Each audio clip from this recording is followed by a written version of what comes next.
Check. Okay, good morning, everybody. Welcome to part 2. Yesterday, I explained all ins and outs about pretreatment and about principal component analysis.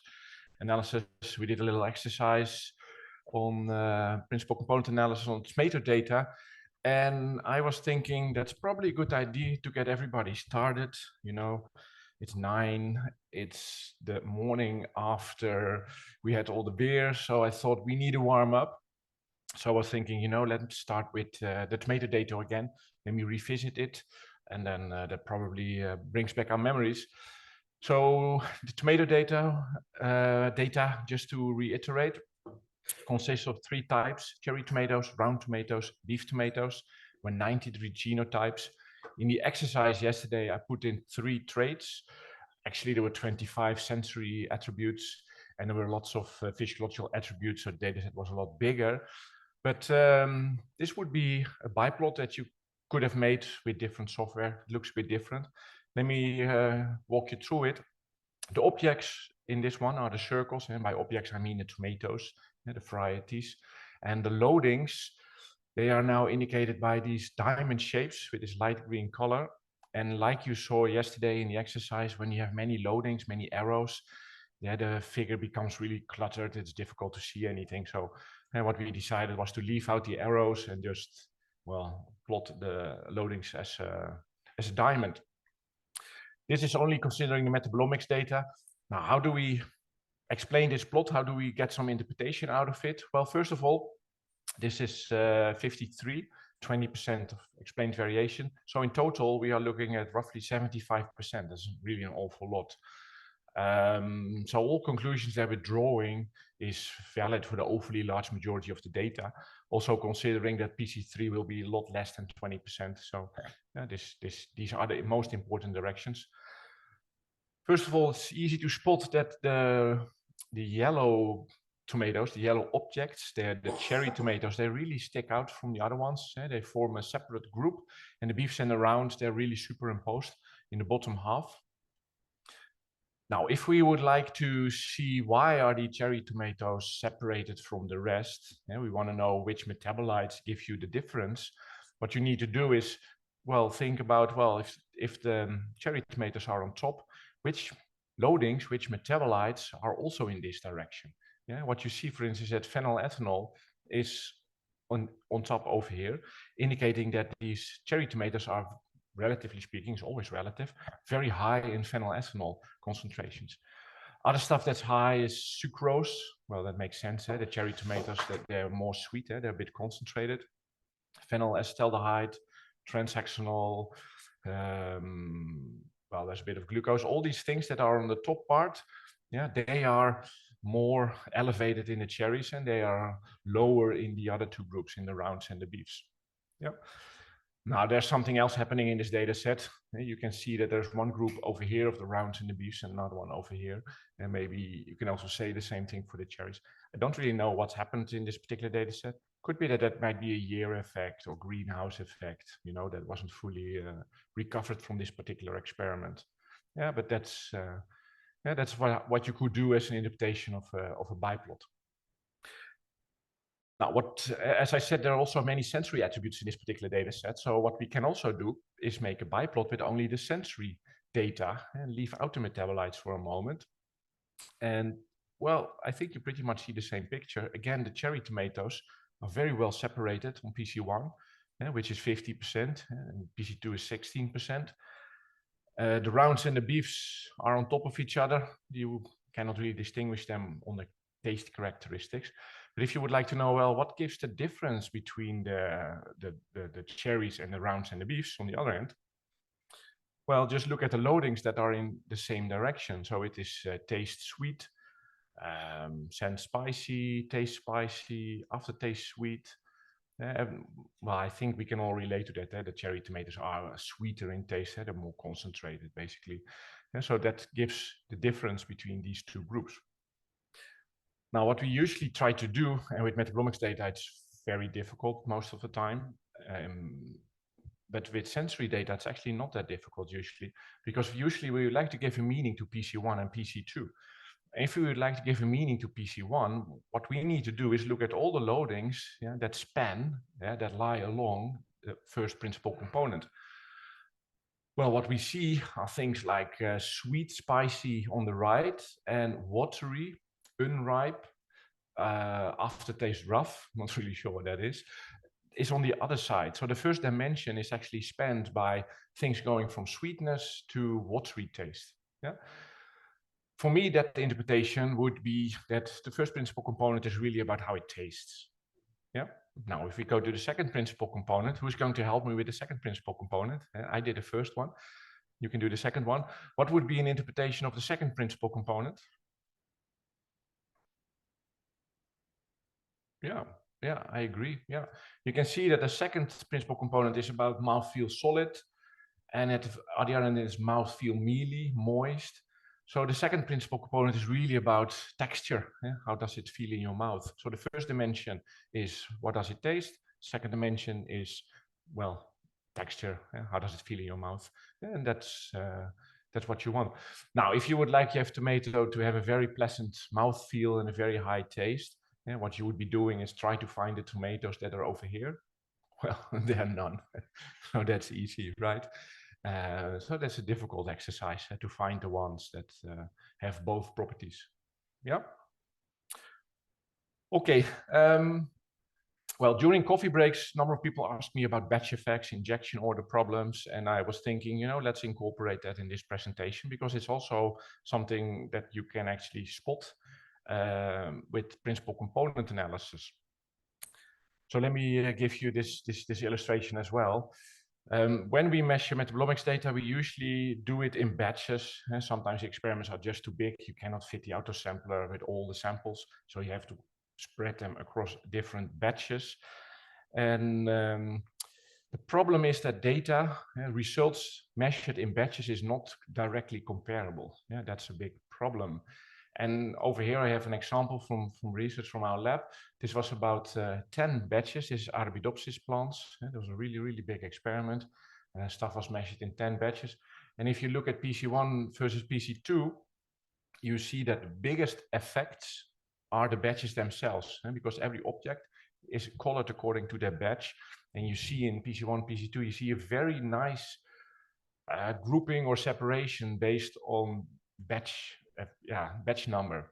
And that's a bad thing actually, because PC1, PC2, they are the largest sources of variation, right? And what you don't want is that the largest source of variation in your experiment is an artifact of that you had to measure in batches. It means that your study effect is of a lower variation than your batch effect. And that's not what you want, of course. You would like that your study effect is popping up in PC1, 2, and 3, because it would mean that those are the most important variations that you have. So this is a bit of a problem. Now, how can we correct for this? By the way, let me also mention that there is an injection order effect usually within a batch, right? Samples that are first in the autosampler, you measure them first, and the other ones, they have to wait their turn. And that means that during their wait in line, the circumstances might change. The machine might have like subtle changes that may cause some changes in sensitivity maybe, or maybe the sample is slightly degrading in the autosampler. I'm not really sure if that's happening. I'm making it up a little bit. But this means that in a run within a batch, you also find a trend. So this would be a trend, the trend that these samples are different between the batches. But when you look at, for instance, one batch, this is one batch, and you look at the injection number, this is batch 1, this is batch 2, you can see that there is a downward trend in intensity that you observe. So everything is going down. That's not something you want, not something that you would expect, because remember, we need to randomize our samples across the batches. We cannot do controls in batch 1 and treat it in batch 2, especially for these reasons. But if you randomize your study samples across your batches, then you should not be seeing a trend within your batch. You should be seeing a clear, flat cloud of points, and you should not be seeing that something that's tilting downwards. That's not a good idea. Now, how can we correct? Well, what you could do is use QC samples.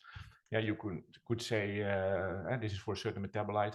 For the QC sample, you observe the downward trend in your quality controls, and all you have to do is basically make sure that this trend in the QCs is removed. Thereby, you go from the left to the right, and you basically pull up the downward trend and you correct for it. This is something that you need to do basically for every metabolite. It's a per metabolite correction. But this injection order stuff, there's a bit of a problem in it, that in your QC samples, not every metabolite will be observed, right? If your QC sample is a pooled study sample, you would expect that every metabolite is also present in your QC. That's not always happening. So this means that this way of correcting by use of QCs is, that's not going to be possible for all metabolites. So some you could do, some you won't be able to do. And that's a bit annoying. But now the thing is, what you can do is use the study samples themselves, right? Because as you see, and maybe for batch 2, it's easier to see. For batch 2, the trend is also present in the study samples. So as long as you have randomized, this is super critical, otherwise it's not working. But as long as you've randomized your study samples in a batch and across all the batches, you can also detect the downward trend in a batch and use that as a correction mechanism. Yeah. So that would solve the injection order using the study samples. Well, if you would like to fix the batch effects, what you need to do is per metabolite is make sure that the corrected injection order batches also are at the same level. So you remove the systematic differences between the batches and the injection order within the batch. The way to do it would be an analysis of covariance. That's what it is. And your factor would be the batch number, and your injection order would be your covariate. Works like a charm. And afterwards, just to show it really works, this is the before batch correction effect, PCA plot, sorry. You clearly see batches happening. But after correction, you see that there is no variation that you can link anymore in PC1-2 space connected to batch information. And that's what you want. Now, I do realize this is probably a bit of a short introduction and a short introduction to the fix of the problem, but I wrote a paper about this some time ago. For some reason, it's my highest cited paper. I think everybody who has batch problems just cites this paper and then goes on with whatever they do. But if you want to know more, and there's also a GitHub page attached to this one, you can find a solution for your batch problems. Okay, as an intermezzo.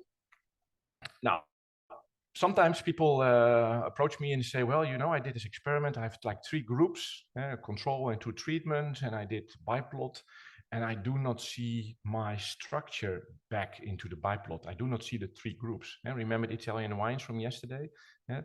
You clearly could see there were 3 regions of these 3 wines, but sometimes you don't see your experimental design back into your PCA results. Right? That's of course not what you expect, it's not really what you want, but it also doesn't mean it's the end of the world. Because what PCA is doing, PCA is trying to capture global variation, right? It's trying to summarize the biggest sources of variation, and that is what you see in a biplot for PC1-2 or 3-4. You see global stuff. It could be that your experiment doesn't really lead to global changes in the whole metabolome per group, but maybe the differences are more subtle. And those subtle differences, say you only have a handful of metabolites that respond to your experiment, that would not show up in a PCA analysis. PCA is a global technique, and it's not going to devote its attention to just a handful of metabolites, right? So that's something that you need to take care of. If you want to find differences between groups, it means that you're probably better off with doing some form of classification. It is more like answering the question, which metabolite can tell me the difference between the 2 groups? And PCA is not doing that. I hope you realize that PCA is just trying to find those important directions in a high-dimensional space, make a nice visualization out of it, and we as humans, we tend to see the groups. But PCA is not trying to do that for us. PCA is also what we call unsupervised. It is just, here's the low dimensional summary, and that's it. Now, what you might want to do is, for instance, partial least squares discriminant analysis. Yeah? Partial least squares discriminant analysis is a supervised technique. Yeah? It is much related to principal components, but there are a few differences. But first of all, let me try to explain what the similarities are and the differences. Yeah? The similarities between PCA and PLS is that both techniques construct latent variables. Yeah, PCA is constructing principal components, and principal components are latent variables. Yeah, a latent variable is not something you can observe in real life, but it's more like a mathematical construct, right? It's more like an equation of something. In principal component analysis, it would be a bit of metabolite 1 plus a bit of metabolite 2 plus a bit of metabolite 3. You add them all together, and then you have your principal component. So principal component analysis constructs latent variables that explain the most variation. Partial least squares, PLS, also construct latent variables, but it constructs the latent variables in such a way that the latent variables that you will get from PLS can predict a certain trait the best. So it's supervised. It knows that your latent variables will be used later on for the prediction of something else. Yeah? So it means that the latent variables will not maximize variation in PLS. No, in PLS, yeah, the latent variables will maximize the important variation for the prediction of your trait. And there's a difference between the two. Yeah, I hope it's a subtle one. I hope you intuitively feel that you have variation and you have variation that is related to my problem. Yeah, those do not necessarily need to be the same things. Yeah? PCA is summarizing variation, and supervised doesn't know what you want to do with it, but partial least squares knows you want to predict something, and it will summarize only the relevant information. Yeah, that's the idea. Yeah. That's about how deep I want to go into PLS-DA. Yeah, sure, question?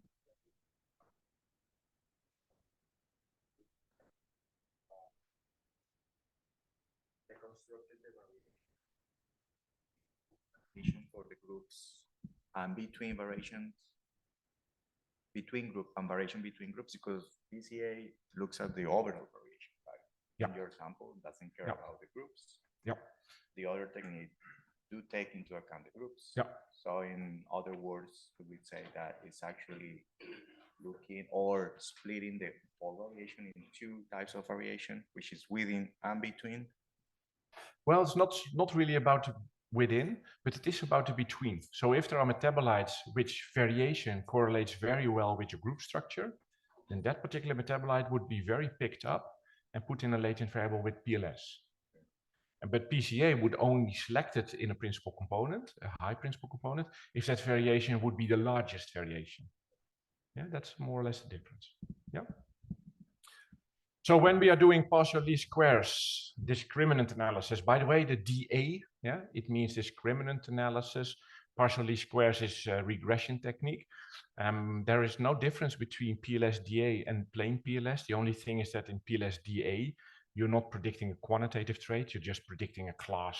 You're predicting a 1 or a 0 for class A or class B, but it's the same PLS. Yeah.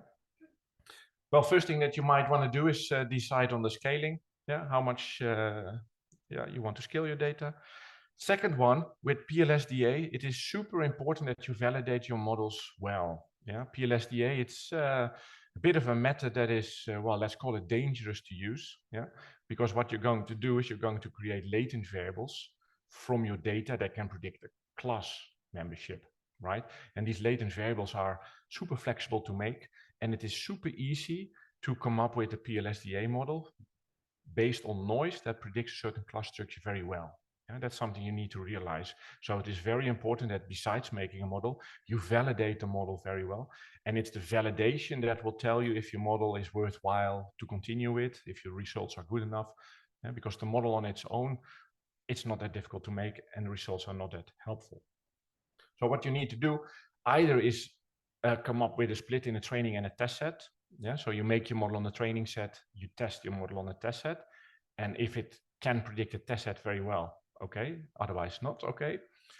Or if you don't have that much data, and I guess that's common for most of us, you probably want to do some form of cross-validation. Yeah, that's an iterative procedure, but I'll come to that. Yeah. Also complicating things in PLS-DA is that you need to decide on how many latent variables do you want to include in your model. Yeah, how many PLS components do you want? 1, 2, 3, 4. It's a bit like principal component analysis. There we are usually looking at PC1 versus 2, 3 versus 4, and that's about it. Yeah, and it doesn't really matter too much if you do 5 and 6 and it doesn't show you much. But if you are doing these type of models, it's especially important that you pick the right number of latent variables. Because if you pick not enough latent variables, you are basically underfitting. Yeah, your model could be better, but you did not put all the relevant information in the model. If you put too many latent variables, your model will overfit and it will not be able to predict the test set very well. Yeah? It's like the model has learned all the specifics of your data set, but it cannot generalize to new samples. Yeah? So that's important. Choose the optimal number of components. Well, after you've done this, what you want to do is predict the test data to figure out, well, how well do I now predict my test data? If I predict it to a reasonable extent, it's fine. Yeah. But if the prediction is really bad, then the conclusion would be my PLS model cannot predict this property. Yeah. Well, at some point, number 5, what you could do, this could be with a training and a test set. This could be done with a cross-validation, steps 2 to 4. Yeah, but number 5, you might want to combine all the data and make one large model that you might want to use at some other occasion to predict stuff. Yeah, but it's kind of optional. Yeah. Now let's talk a little bit further about the split in a training and a test set. This is something that you probably want to do if you have really a lot of data, right? So if you have hundreds of samples, it's probably, yeah, you can probably do it. Take a split of 2/3, 1/3, or 80-20%. Yeah. You need to do it randomly. I know this figure doesn't really show any randomness involved, but you must take a random split. Yeah. Otherwise, yeah, most people, I guess, have like controls first and then treated second. Well, you know what will happen if your split is not random. So everything needs to be random. That would be one of the big messages of this week. Yeah. For cross-validation, it's something that you're going to use if you do not have that many objects, that many observations. So say you have maybe 20, 30, 40 observations. That does not really allow for a good split in a training and a test set. So in those circumstances, you might want to do a 10-fold cross-validation. That's very common. Or a 5-fold, is a bit less common. Let me show you how cross-validation works. What you do is you divide your data in, well, this is 5-fold, otherwise the slide would be full. You would divide your data into 5 groups, random, of course, 5 random groups. Yeah, you would leave out group number 1. That would be your first test set. And then you would take groups numbers 2, 3, 4, and 5, and that would be your training set, right?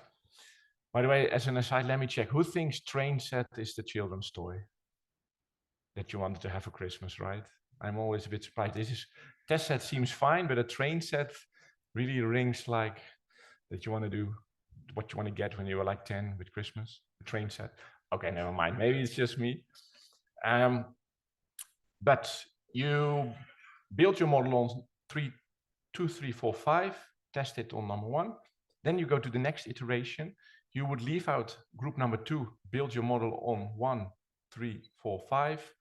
The third iteration, you would leave out group number 3, you build your model on 1, 2, 4, and 5. I guess you get the hang of it.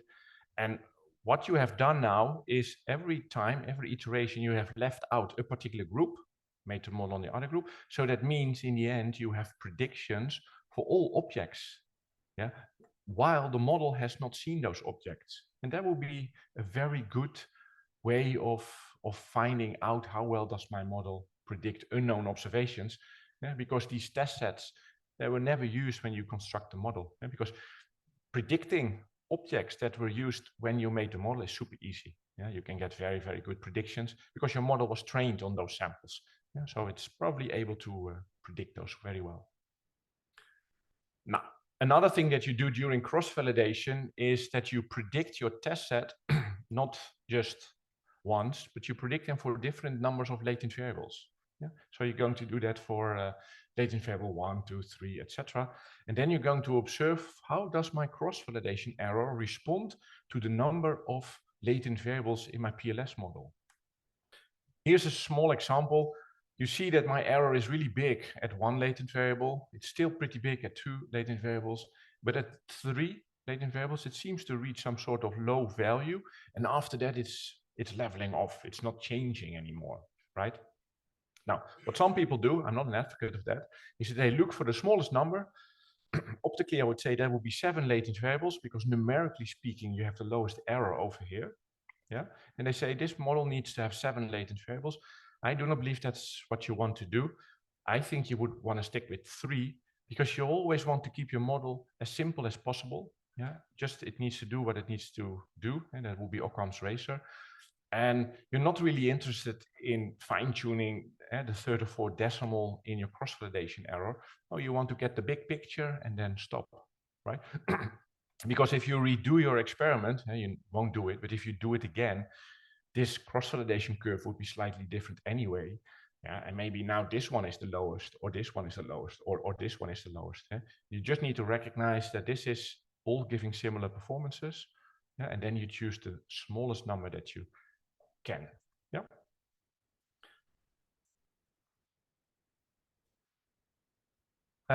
Well, given the optimal number of latent variables, what you're going to do is you create the model on the training set. If you did a split of training test set, and then you predict the left out part, and that will tell you something about how well the model is doing. If data is really scarce, you don't have enough data, then what people sometimes do is a nested cross-validation. You do a double cross-validation, and you have one cross-validation to determine your model accuracy. And then within that cross-validation, you do yet another cross-validation to determine the number of latent variables. Yeah, that's the stuff that you probably read about the double cross-validation. Yeah. Computationally quite intensive, but doesn't matter, computer will do it anyway. Yeah. Now, how do we summarize our prediction qualities? Because that's another question. Usually people use the Q squared. What is Q squared? Well, Q squared is a percentage explained variation. It's like R squared, but it's calculated on the test sets all the time. So it is calculated on the objects that were not used when you made the model. Yeah, that's why we don't call it R squared, we call it Q squared to set it apart from plain explained variance. How do we calculate it? Well, it's nothing else than 1 minus the error divided by the average prediction error that you would get. Yeah, and close to 1 means that your model is doing really well, and lower numbers close to 0 means the model is probably not doing very well. This number can also become a bit like a small negative number, unlike R squared, which cannot do that.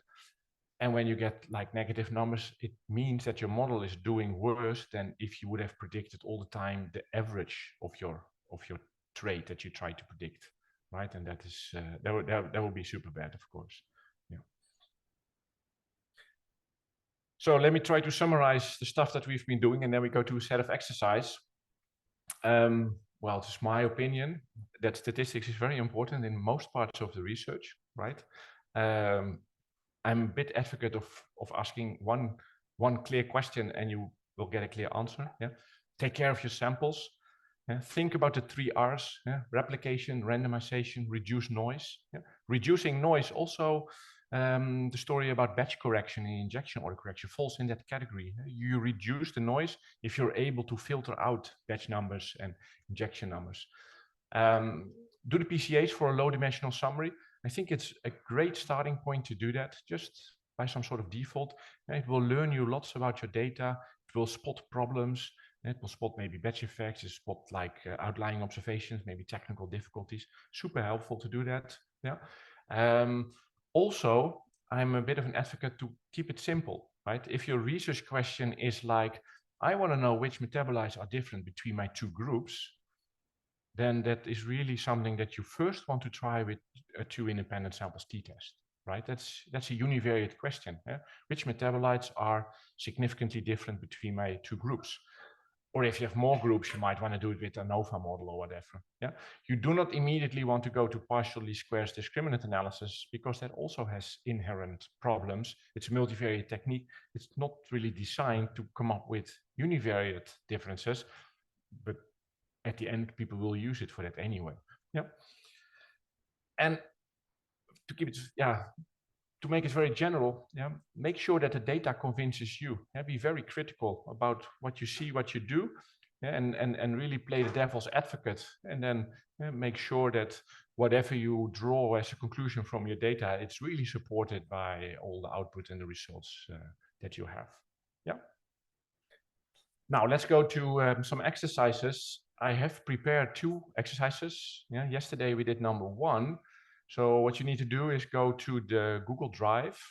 Yeah, go to the folder where it says multivariate analysis. Open HTML. I guess you need to reload the data first because the exercises were designed to run consecutive. So I think what you need to do in exercise 2 is reload the data as in exercise 1, but that's probably taking only a couple of minutes. And then what I propose is that we do part 2, that's univariate, that's t-test. I also think it's good that you see that, how it works. And then we go to part number 3, that's PLS-DA.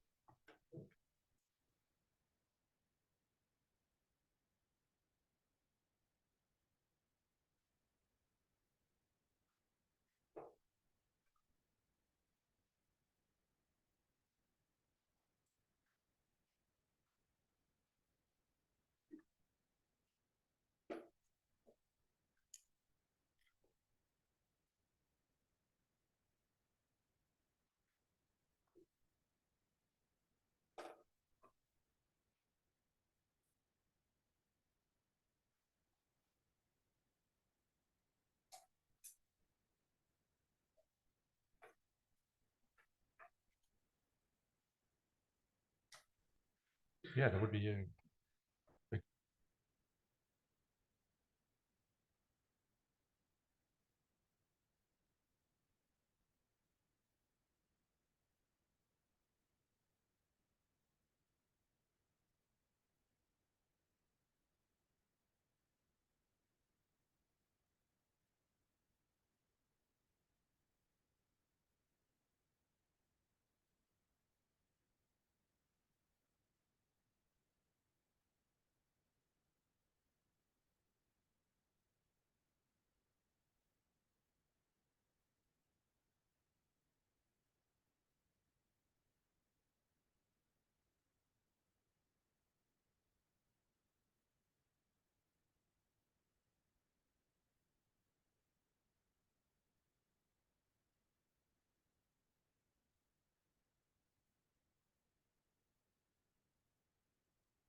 Can you tell me if the data file is loading for you in MetaAnalyst?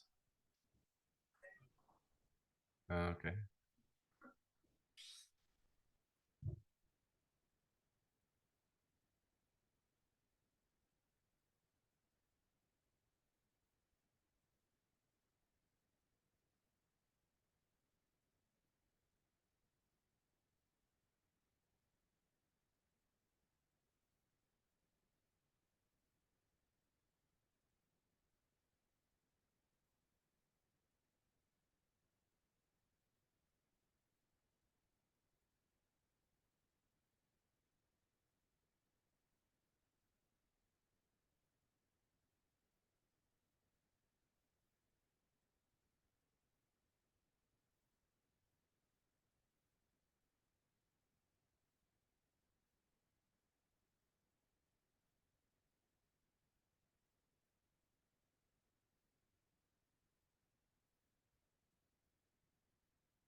You know, every time you say this will not work, then it's the sign that the computer says, oh, now I need to do it.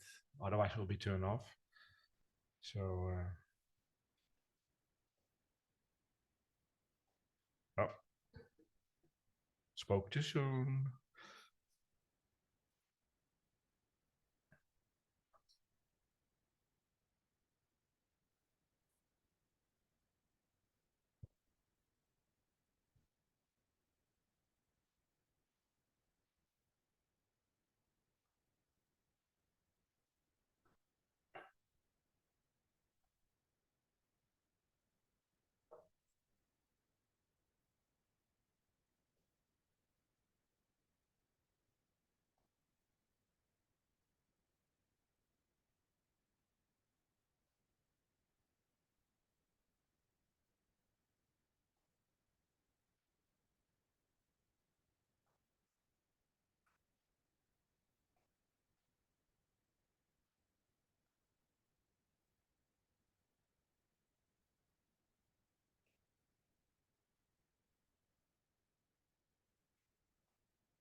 So I hope you have arrived more or less at the same place where I am. I have read in the data. I selected the two groups. I kicked out the round tomatoes. I just want to do a two-group comparison. When you are going to do the pretreatment, we do not want to transform it in any way, but also important, we do not want to auto-scale the data. We would just like to use the data as it is on its own scale. Yeah, you would auto-scale for PCA, but you won't auto-scale for things like t-tests and those things. You also don't need to do it for PLS. That's not quite true. You want to do it for PLS, but that's not what we're doing yet. Yeah. So let's have a look at the fold change. Yeah, so no normalization, transformation, or scaling. And then we'll have a look at fold change analysis.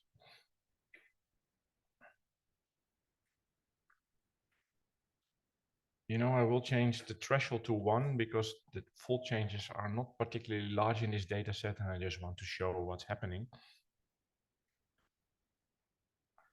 So, well, what do in this plot, what do the red dots and the blue dots mean actually? Anybody has an idea? I think it's the first question in this series. Yeah, what do the red and blue dots, well, what do they indicate?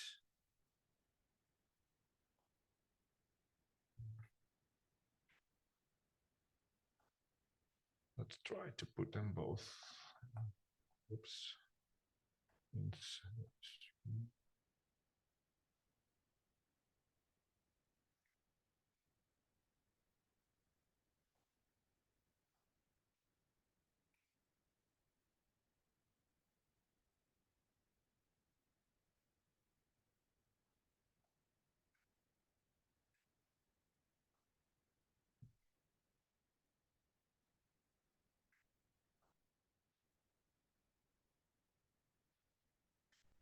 Anybody?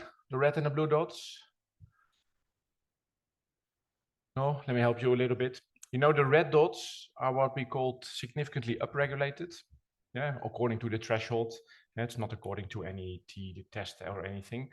So it means that the beef will have higher values compared to the cherries. Yeah, we're looking at the section beefs and cherries. So wherever beef have a high value, they are the reds. And if cherry have a higher value, they are the blues. And now what you can do is you can click on the dots and you can actually figure out, well, what are these things? For instance, this one. I'm not sure if it's showing, but you can click on it. Well, last time I did. Wow. Oh, maybe you don't need to click it. I was thinking it's not showing the label.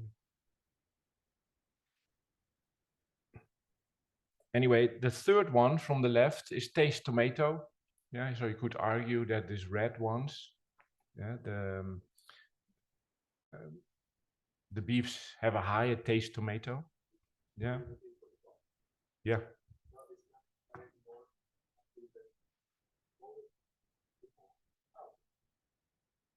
I think it's very slow. That's probably it. I'll probably get now 10 of them.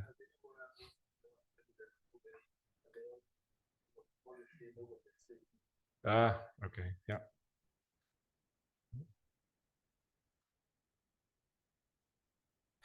Yeah, so the biggest difference, for instance, that will be the one over here. That one is citric acid. Here you can find what the distribution is in the beefs and in the cherries. And here you can see that if you look at the yellow dots, on average, there's a higher concentration in the cherries compared to the beefs. That's what it would show. I can also do this first one. Yeah. Oh, that's citric acid. No, apparently that's taste sweet. Not sure what happened there. Taste sweet. We know the cherry tomatoes taste more sweet, so they have a higher distribution with a distribution with higher values.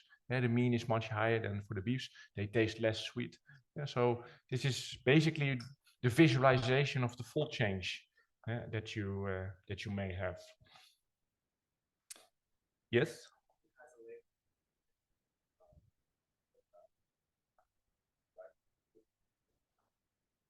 Yeah. No, that's the problem. This is fold change, so this is about a ratio, and the word significant doesn't mean anything in this context, not in the statistical context. So I would not have chosen the word. Yeah. Yeah.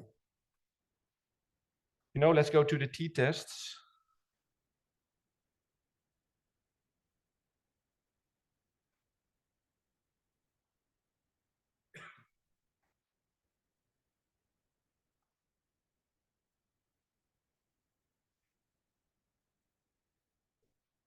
So what we now have done is an actual two independent samples t-test, and this time we want to know it with p-values, what are significantly different metabolites or features between the beefs and the rounds, the beefs and the cherries that we have.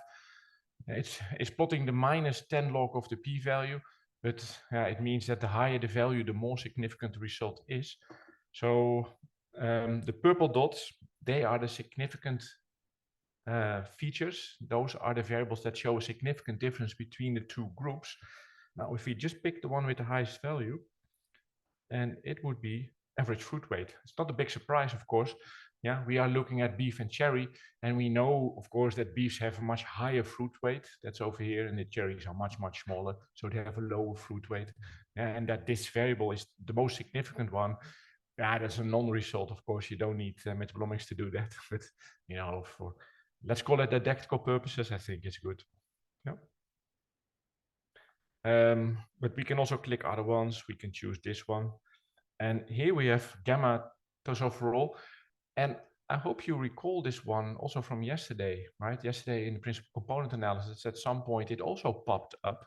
Yeah, it was the metabolite that was pointing in the direction of the cherry tomatoes. I can actually tell by which one is higher or not. So it was pointing in the direction of the cherry tomatoes, and I use it as an illustration to say the statement, well, in the cherry tomatoes, gamma tocopherol is having a higher concentration, relatively speaking, compared to the other two tomatoes in beef and the rounds. And it also shows with the two sample t-test, obviously, right? So these things, they need to correspond. So the results from t-test, you can also find them back in the PCA plot. Yeah.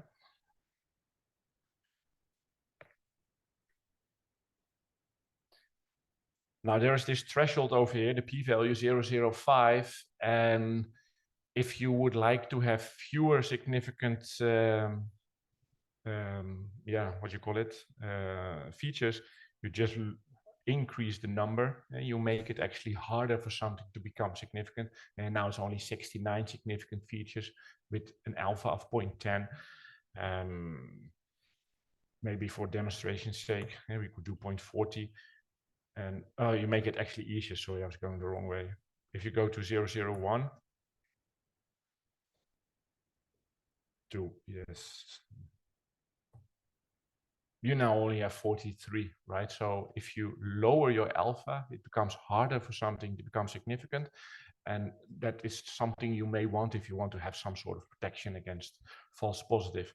But it's probably better done with one of these more elaborate methods, like the false discovery rate or the family-wise error.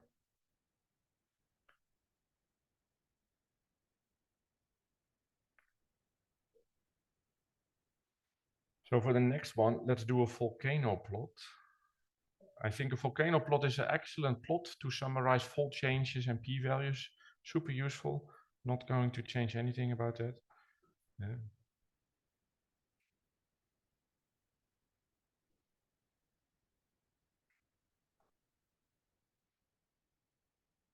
Yeah. Okay, let's show it like this. Here we have our volcano plot.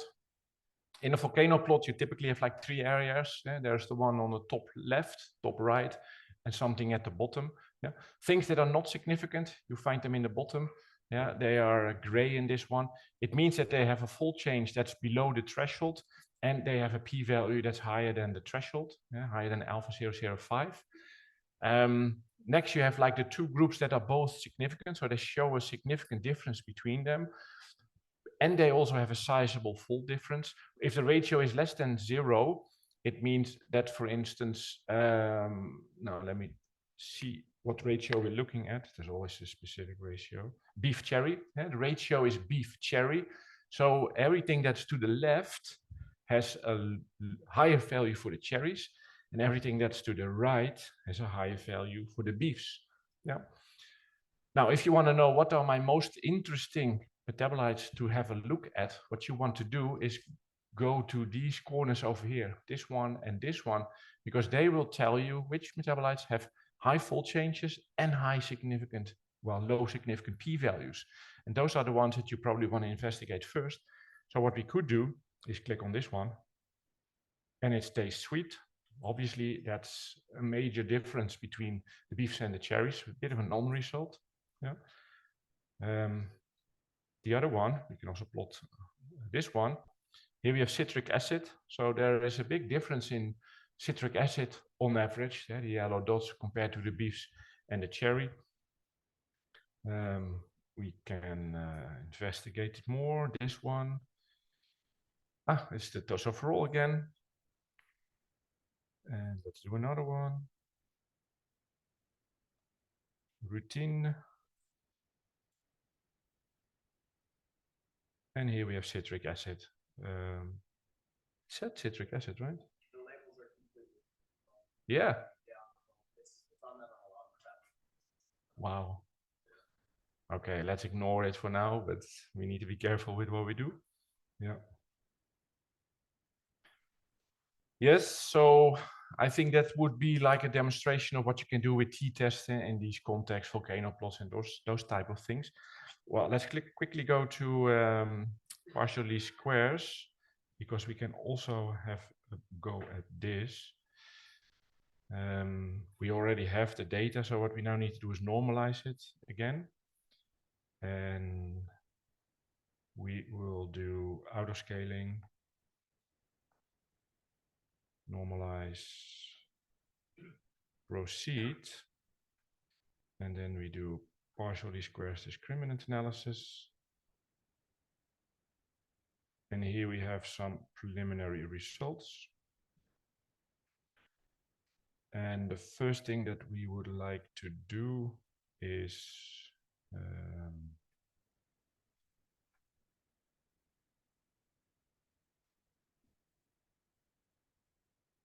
let's see, what did I prepare?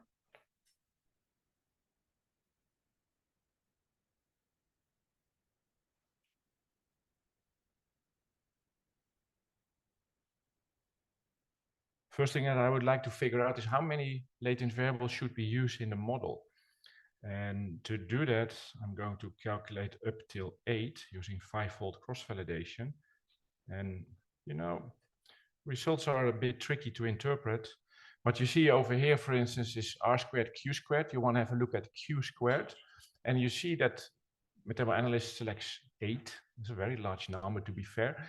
And if you take a look at how the change is every time, I think I would be much rather take 4 and not 8, because I think the gain from 4 to 8 is minimal.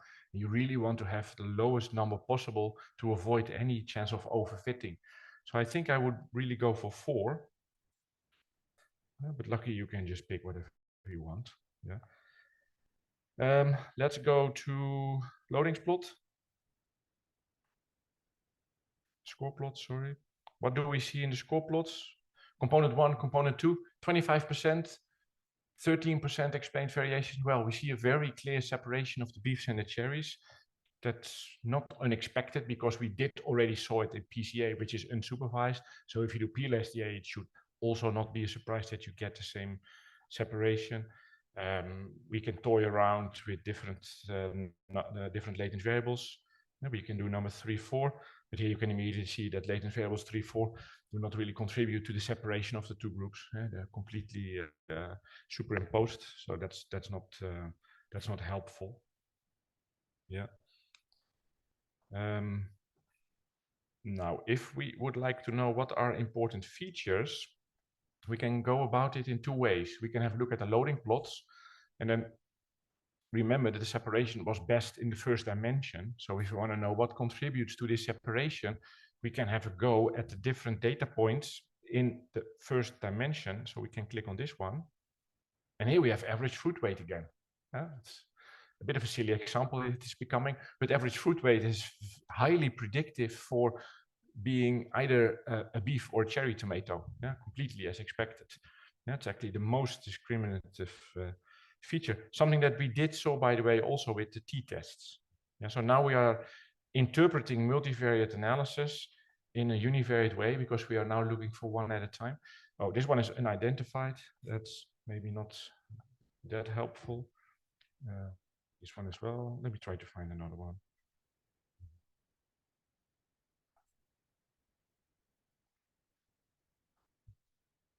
Actually, I'm trying to find those overall back, but it's a bit tricky. But what you can also do is click on the important features, and important features is a way of ranking all the metabolites and indicate how important they are for a certain separation.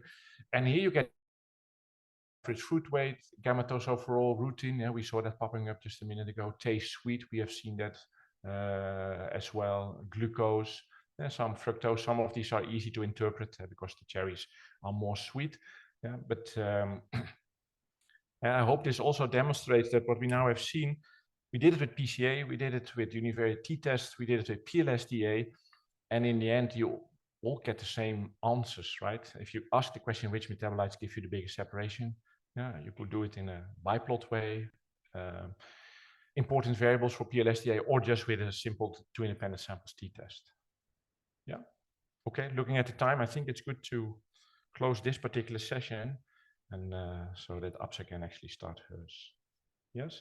What I will do, by the way, these exercises, they also have a solution manual. I type some answers in the document. I will upload it to the Google Drive, and then if you feel like it, you can actually revisit these exercises. You have the data set, and then you can maybe toy around a little bit after this workshop.